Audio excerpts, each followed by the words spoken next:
cars more than the special vehicles. The first of those through, though, was Colin Matthews and Alan Smith, who kept it going beautifully, even though the bakkies were streaming by them. Cox and Testego were next, but they were soon to run into serious suspension problems. The 1,000-kilometre desert slog continues.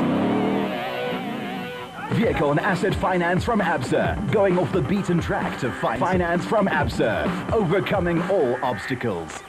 The Toyota Kalahari Botswana 1000 Desert Race continues, and the De Bruins, Hiku and Jaap, in their McLaren Excel dealer team Toyota Hilux, spent most of the day fending off the biggest names in the sport on local soil.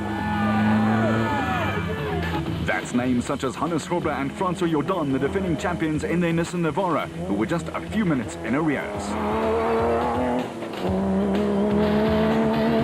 And then there was young Mark Tronje and his navigator Chris Birkin, who'd overtaken 5 cars to get to 3rd overall. Men such as former national champs Duncan Foss and his stand-in navigator Richard Leake, who was doing duty for Ralph Pitchford, who was testing overseas. They had themselves climbed 13 places.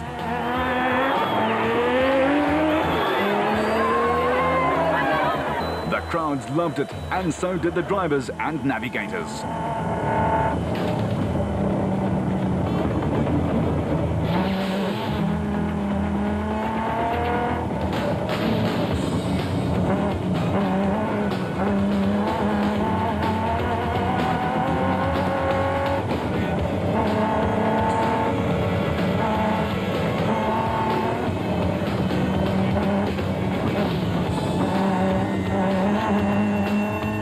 Corbett and Balzard also passed a whole fistful of cars and were in 5th, ready to pounce on any and all mistakes.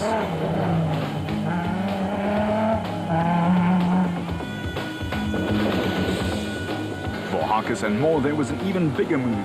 They were 17th overnight, but moved straight into the top 10.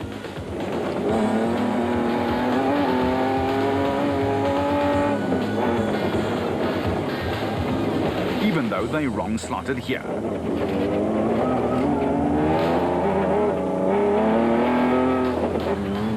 But the man who's in the lead in the SP Class Championship still had to nail down a lot of Ks before he could lock up the points.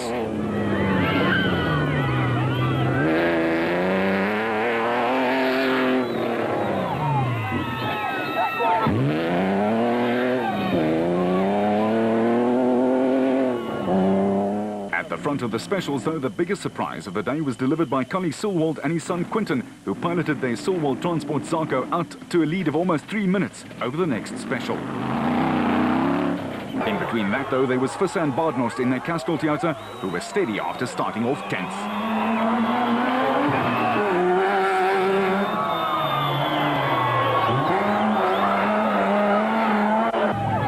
The second special was the turquoise blue Atlas Copco bat of the Harpers, whose cautious approach in the first half was paying off in the second.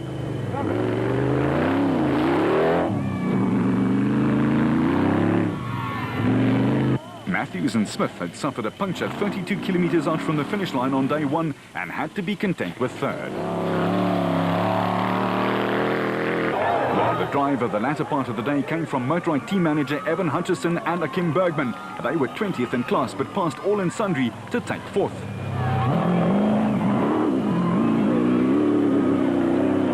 Looking and sounding rather worse for wear after several collisions with Botswana's finest fauna and flora, Bevan Bertolt and Robin Houghton came through to notch up a solid first day.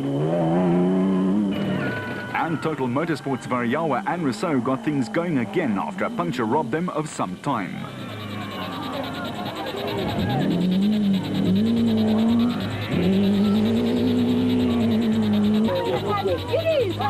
For Gary Bertolt and Henry Costain in the Atlas Copco Porter, their race had been run. Wat is die probleem? Ons het 'n beter probleem. Ons is seker of ons sommer beter gaan staan het en of daar 'n 5 agter so wat is fout nie. Maar ons hoor seker binne die volgende paar minute te weet. Hoe lyk die reis so ver? Nee, rof, maar baie lekker, baie stowwerig. Maar baie lekker. Clint Gibson and Mike Brown, though, streaked by, and they were putting together a good first day, albeit too far back to worry the special pace setters.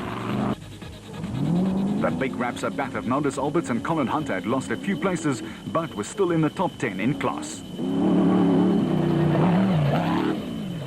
Within a few k's of the finish line at the bridge, thousands of Botswana spectators had gathered to watch the passing parade, and Terence Marsh and Pieter Groenewald certainly gave them the royal treatment on the flyby. But it was Collie Silwald who was amazing everyone with his fine driving and aggressive lines. Son Quinton was holding on for dear life.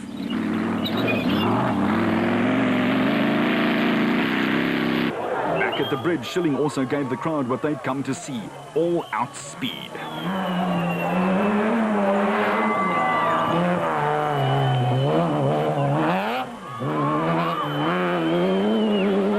The Cries looked like they were again set to dominate Class B, and who could argue? 3 for 3 and going well.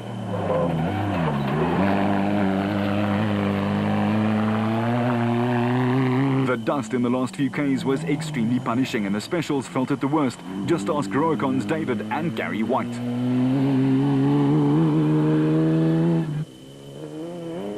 Woolridge and Schulthammer have not had the best of seasons. The defending SP champions did not finish the first 2 races, but opened their account at Sun City. Here, they again struggled. But in contrast, their stablemates Van Tonda and Guapa and the Unifreight Ford Ranger gave a good account of themselves in their first outing.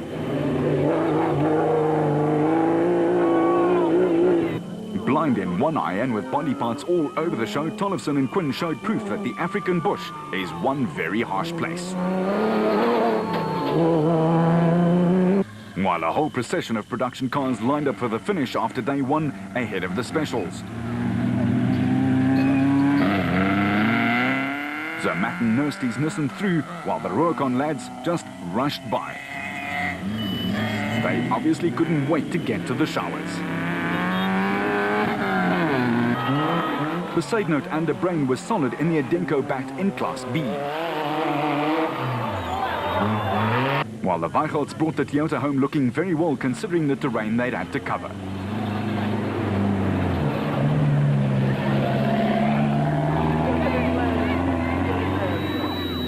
In Class E, Jack Peckham and Lucio Santoro led the championship race by a slender point, and they made sure the opposition knew it when they led the way home on day 1.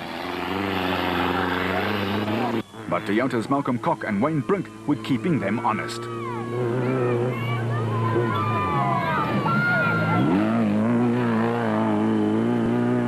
And Brian Martin and Oki Fourie were just close enough not to let the Ford pair relax.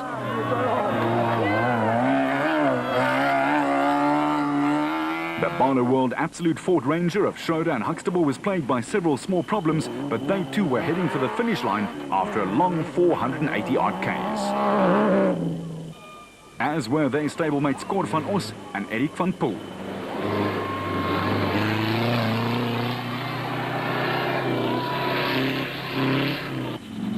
While Herman de Villiers and Andre Griesel had gone from 60th right up the order to the top 40, a fine drive.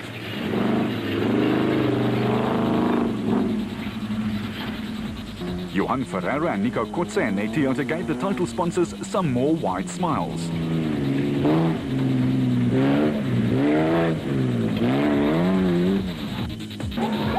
While Harold and Tian Koen's Landy always enjoys a lot of spectator support out there.